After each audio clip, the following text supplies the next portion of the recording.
Diasco Foot, miroir du football de la diaspora congolaise.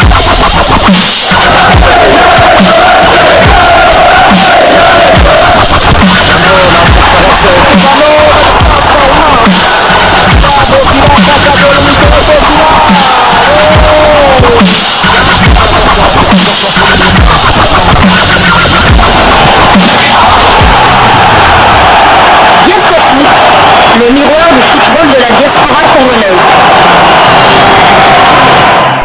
Vous êtes sur Diasco Foot, le miroir du football de la diaspora congolaise.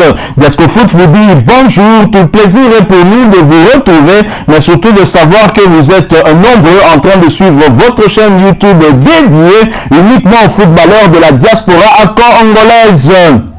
C'est l'heure de partager avec vous quelques news que nous avons pu récolter pour vous, des news concernant certains de nos internationaux. Nous allons essentiellement parler des léopards de Sébastien Desabre. Vous le savez, la plupart des championnats en Europe ou en Afrique reprennent déjà leurs droits, et beaucoup de nos internationaux, surtout ceux qui sont convoqués régulièrement par le technicien et le sélectionneur manager des léopards, Sébastien Desabre, sont déjà à pied d'œuvre avec leurs clubs respectifs.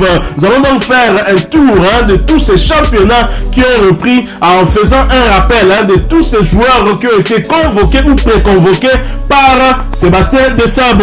Nous allons donc débuter ce petit tour d'horizon par le Royaume de Belgique. En Belgique, en Jupiler League, championnat belge de première division, nous avons William Balikwisha ainsi que Merveille Bope qui évoluent ensemble du côté du Standard de Liège, même si en ce début de championnat, ils sont un tout petit peu en difficulté. D'ailleurs, ils viennent de gagner leur premier point de la saison. Ils sont en tout cas dans le bas du tableau. Ça ne va pas très fort pour leur équipe, mais les deux internationaux congolais sont réguliers depuis le début de la saison avec leur équipe du Standard de Liège, ce qui est une très très bonne chose, même si les résultats avec ce groupe ne suivent pas, mais au moins nos internationaux sont titulaires du côté du Standard de Liège. C'est le cas d'ailleurs pour Merveille Bopé lors de leur match nul contre Charleroi. Il était une fois de plus titularisé.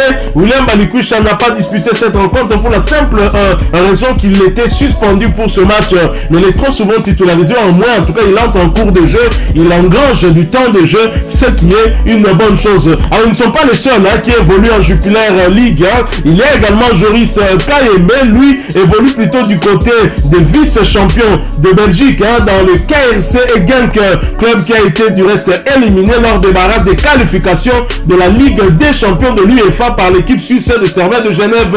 Repêché en Europa League, Genk avait perdu le match aller 1-0 face au Grec de l'Olympiakos, ancien club de l'international congolais Cédric Bakambu. Le match retour est prévu pour le jeudi soir. Bonne chance à Joris Kayembe, espérons que leur équipe ne sera pas éliminée et de la Champions League et de l'Europa League où elle a été réversée.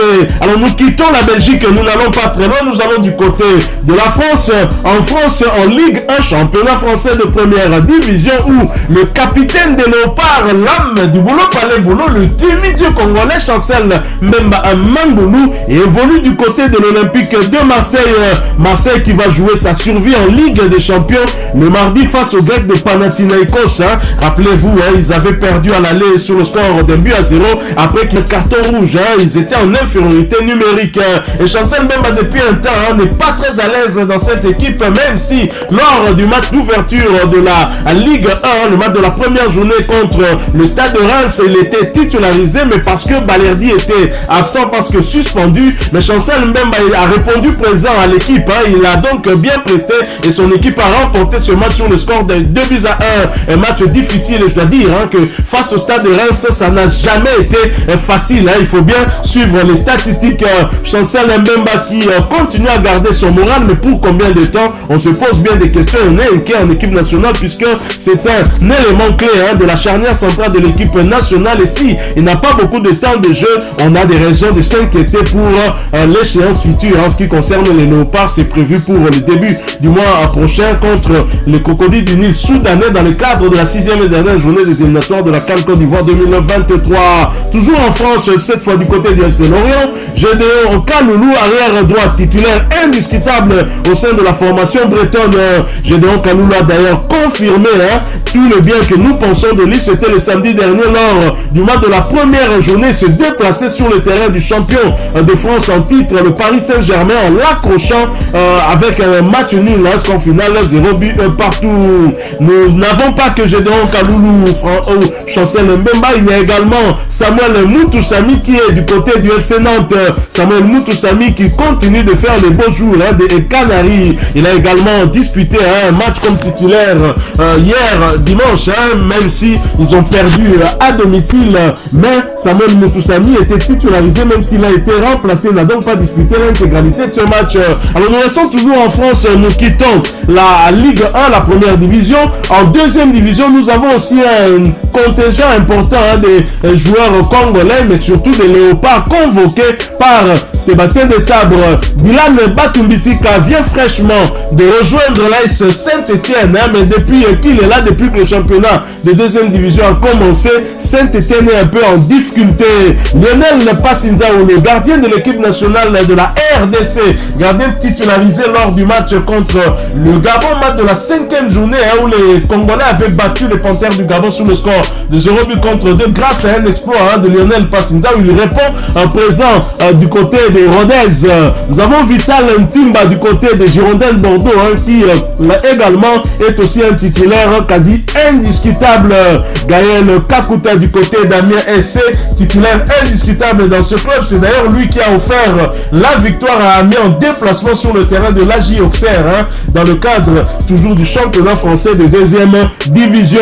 Nous avons également Peter Wané, déjà préconvoqué par Sébastien Desabre, qui est également titulaire indiscutable du côté de Laval.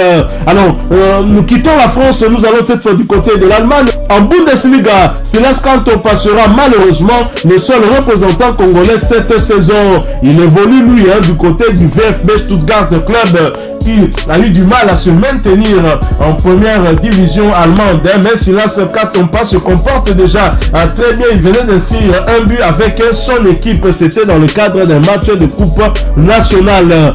En Espagne, on aurait dû avoir 2 internationaux congolais en Liga, mais vu que Théo Bongonda a fait ses valises et parti du côté de Vladimir Poutine, il ne reste plus que Omenu Kemfoulou. Omenu Kemfoulou, le promu de Las Palmas, il a déjà goûté à ce championnat avec un match nul réalisé contre Mallorca. Omenu Kemfoulou n'avait pas été titularisé, mais il a eu à faire son entrée en jeu. En Angleterre, il y a également pas mal d'internationaux de Sébastien Desabre. En première ligue anglaise, nous avons Yohan Wissa du côté de Brentford. Yohan Wissa qui s'est d'ailleurs illustré en inscrivant un but hier lors du match d'ouverture de la première ligue anglaise cette saison. Il recevait Tottenham. Yohan Wissa a donné l'avantage à son équipe, mais ils ont été rejoints au marquoir. Score final 2 buts partout. Pelurudok Pandre Luton Town qui découvre la première ligue anglaise, et Pelurudok Pandre, l'international congolais qui entre dans l'histoire comme étant le tout premier joueur et le seul joueur en Angleterre ayant évolué de la 5e division jusqu'en première ligue avec un même club.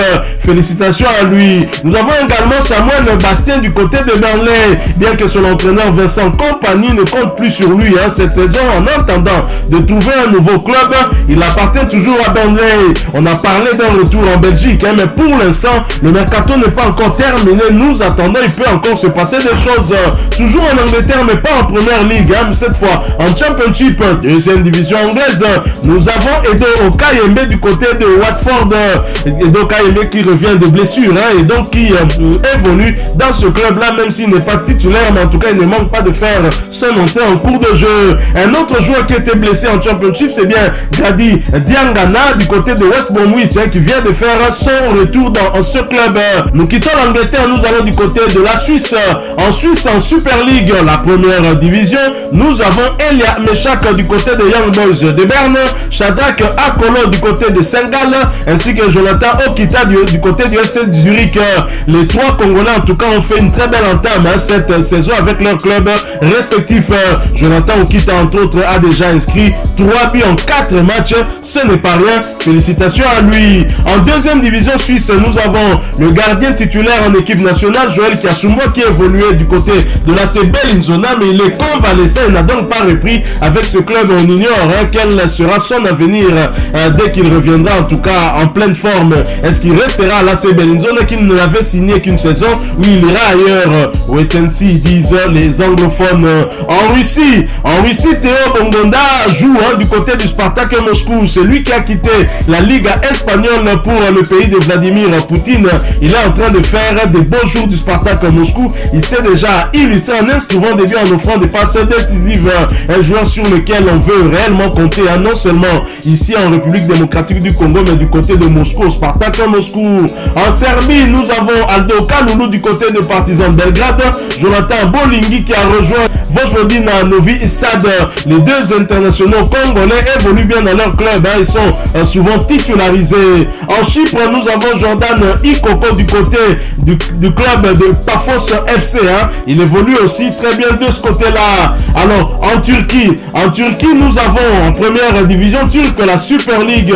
La République démocratique du Congo est pas mal représentée, surtout des internationaux de Sébastien et des Sabres. Nous avons notamment Cédric Bakambo et Christian Luindama du côté de Galatasaray, même si Christian Luindama n'a pas encore été convoqué par Sébastien des Sabres. Du côté de Beşiktaş, nous avons Arthur Maswaku et Jackson Mouleka. Belle entame de la saison pour Jackson Mouleka qui pourrait peut-être faire son retour en sélection. Je signale qu'il a déjà été pré-convoqué par Sébastien des Sabres. Gaëtan Laurent Luamba du côté de Samsung Sport également, ça se passe plutôt bien. Il a d'ailleurs joué le dernier match avec son club, c'était le match de la première journée de la Super League turque. Nous quittons la Turquie, nous allons cette fois du côté du Golfe en Arabie Saoudite où l'ancien capitaine de Léopard Marcel Tisserand évolue du côté de Al Ettifaq, même si il n'a pas encore été convoqué par Sébastien des Sabres. D'ailleurs, il s'en était plaint dernièrement. Au Qatar, nous avons Ben Malango du côté de Qatar SC. Je ne doute pas que lui qui revient de blessure pourra retrouver la sélection, en tout cas très rapidement. Il est tellement talentueux. Aaron Chibola qui vient de quitter l'Europe pour les Émirats Arabes Unis dans le club Data. Nisken Sekebano qui a quitté la première ligue anglaise qui évolue désormais du côté d'Abu Dhabi dans le club d'Al Jazeera aux Émirats Arabes Unis. En Afrique, du côté du Royaume du Maroc, nous avons Arsène Zola du côté du Wydad Athletic Club de Casablanca et de Dieu merci Moukoko Amal appelé affectueusement Soso du côté de Difa El Jadida. En Égypte, nous avons le cyborg congolais Fiston Maël Kalala qui a rejoint le club des Pyramides FC. Au Soudan, Blodi Lilepo Maccabi du côté de Al Hilal du Soudan, bien qu'il soit en conflit avec son club, le joueur international congolais souhaiterait aller voir ailleurs. En Tanzanie, bien évidemment, Enoch Inonga Baka du côté de Simba SC de la Tanzanie. Voilà donc les internationaux congolais. Nous ne nous sommes focalisés essentiellement que sur des léopards convoqués par Sébastien des Sabres qui sont susceptibles de se retrouver dans la liste des convoqués lors du prochain rassemblement pour le mois de septembre pour ce match de la 6e et dernière journée entre les léopards de la RDC et les crocodiles du Nil. Match décisif comptant pour les éliminatoires de la CAN Côte d'Ivoire 2023. Et c'est bien pour vous montrer que ces internationaux congolais qui ont été régulièrement convoqués par Sébastien des Sabres comptent réellement pour leur club respectif et ils sont déjà pour la plupart des titulaires. Ils sont déjà en train d'engranger, en tout cas d'emmagasiner du temps de jeu, ce qui est une très bonne chose pour nous. Voilà, nous sommes arrivés à la fin de ce sujet. Si vous l'avez aimé, n'hésitez pas à nous laisser un maximum de j'aime. N'hésitez pas non plus à partager avec nous votre opinion. Si vous en avez une par rapport au sujet que nous venons de vous proposer, laissez-la nous à travers un commentaire. Abonnez-vous si vous êtes nouveau ou ancien que vous ne vous êtes pas encore abonné sur cette chaîne Diascofoot parce que nous sommes le miroir du football de la diaspora congolaise. Et n'oubliez pas qu'en vous abonnant apparaîtra une petite cloche de notification. Cliquez dessus pour ne plus rien manquer des prochaines vidéos que nous allons vous proposer. Encore une fois, merci à vous, avec espoir de vous retrouver très bientôt avec un autre sujet d'actualité. En attendant, portez-vous bien et Diascofoot vous dit au revoir. I wanna see you number one.